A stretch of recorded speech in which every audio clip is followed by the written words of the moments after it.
Hi everybody, it's Marcus here and I'm looking forward to another session to show you the basics of trading and investing. And what we're going to be talking about today is what is FX trading? What is this thing called FX? Well, some people call it foreign exchange, some people call it Forex trading. You've done it, by the way, you've done trading before, you just don't know it. Because when you've ever gone abroad, you've actually exchanged your currency for another currency, a foreign currency. So you've done a foreign exchange. So I'll give you an example. So let's say you're in the UK, we have the British pound, and we're going to go over to Europe. Not much longer, but we're going to go over to Europe, and what you're going to do is you're basically going to exchange some money. Okay? So then, therefore, you get some euros in exchange. Now, one of the things that you need to know about this, compared to the stock market, is this one moves like, whoa. You better be prepared for the volatility and the intraday volatility. In other words, it doesn't just go in one direction, it goes up and down in one day because of the announcements that are happening about it. We're basically talking about governments. Okay, so they're not traders, they need foreign exchange. You've got multinationals. I'll give you an example. So a car manufacturer, for example, will need to buy a lot of what? Probably a lot of steel, aluminium, etc. and so forth. Now, he's going to get that in the market somewhere in another country probably, and he's got pounds. So therefore, he's going to have to exchange his money. And by the way, the currency that is the most prevalent out there is the dollar. Okay, so most currencies are against the dollar. So you have Great Britain pound dollar, have euro against the dollar, you have the dollar yen, blah, blah, blah, blah, blah. Okay, now what I've said to you there is a couple of things. One of the things you need to know is that they always trade in pairs. Okay, you can't just have one currency. I can't say, oh, I've got the pound. Well, then you're not exchanging it. Oh yeah, that's right, it's foreign exchange. So you're exchanging it against what? Another currency, okay?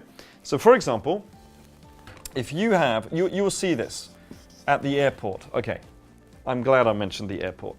Never, and I mean never, ever, as in don't do it, exchange your money at the airport, because if you ever heard of daylight robbery, that's daylight robbery.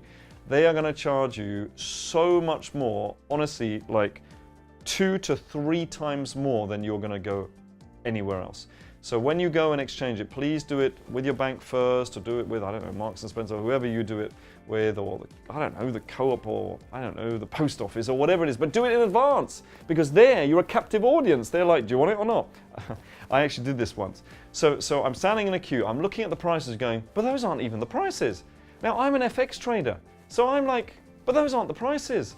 So it's my turn, and I go up, this poor woman, it's not her fault. I say, excuse me, those prices are not correct.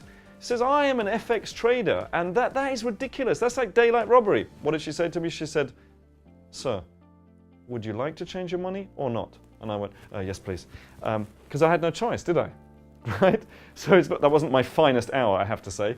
But anyway, let's carry on with this. So you've got Great Britain pound, US dollar, okay? That's probably what you'll see, and then you'll see a number. Let's just say, by the way, normally it's $1.56, but of course things have been happening. Let's say it's $1.30, okay, for example. Now, this is an example. Don't look it up now and say, but it's not $1.30. It's an example. Okay, now, have a look at this. This is the base currency, okay? So what that means is how much of, if I have one of these, do I get in this? Okay, and the example here is I get $1.30. This is always the one. The one on the left-hand side is the base. Okay, and this is the exchange currency. So the base currency is 1. So how much do I get of that in dollars? And here it's 130. Okay, now the only other thing that you need to know is when we trade it, we don't actually trade this at all. We trade something called pips, which is called percentage in points.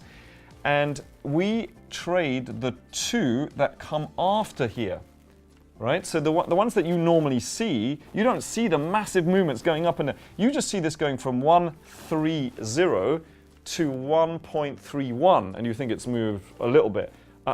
It's moved 100, okay? So, for example, let's say this was at 0, 0. and now it's moved to 1, that means it's 100. So that's actually moved 100. 100 pips. By the way, sometimes it would move 200 to 300 pips a day, and all we're looking for is 20 pips.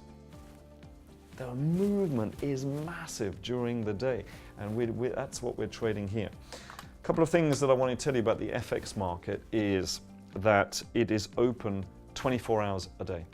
It opens up on Sunday evening, then all night, all day Monday, all night, all day Tuesday, all night, Wednesday, all night, Thursday, all night, and then all day Friday, and closes Friday evening. So really, it's a 24-hour market.